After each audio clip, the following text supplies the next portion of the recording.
Assalamualaikum warahmatullahi wabarakatuh. Perkenalkan, nama saya Harun Wijaya, asal sekolah SMA Negeri 1 Subang, Kabupaten Kuningan.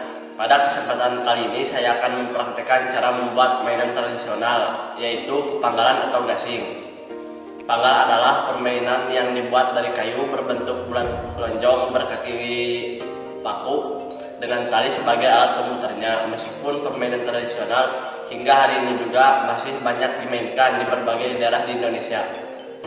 Di sini saya akan memperkenalkan bahan dan alat yang digunakan, yaitu kayu, cat kayu, vernis, golok, gergaji, mesin penghalus, kawas, cutter, dan lem.